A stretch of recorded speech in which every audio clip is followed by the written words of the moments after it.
नारळी पौर्णिमेसाठी special असा नारळी भात करूया। असा तर घरी आपण बनवत नाही नारळी भात, वर्षातून एकदाच खायला मिळतो, मग का चान्स सोडायचा। चला बघूया कसा बनवायचा। तुपामध्ये खडे मसाले टाकून त्यामध्ये अर्धा तास भिजवलेला बासमती राईस टाकायचा। मग 1 कप राईस साठी 1 कप नारळाचं दूध आणि 1 कप पाणी असं प्रपोर्शन ठेवलंय। सोबतच भिजवलेला केसर आणि चवीनुसार मीठ टाकून भात आपल्याला मस्त सळसळीत शिजवून घ्यायचा आहे। भात छान शिजला गेला पाहिजे आतापर्यंत। मग ह्याला पसरट भांड्यामध्ये काढून ठेवायचं आणि ट्रस्ट मी, नारळाचं दूध, खडे मसाले आणि केसर याचा इतका भारी फ्लेवर येतो ना या भाताला।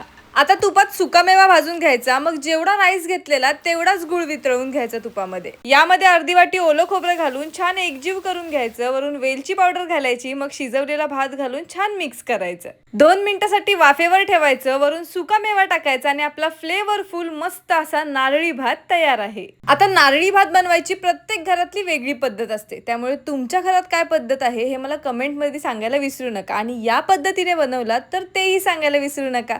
चला आता मी खाते, तुम्ही पण बनवा।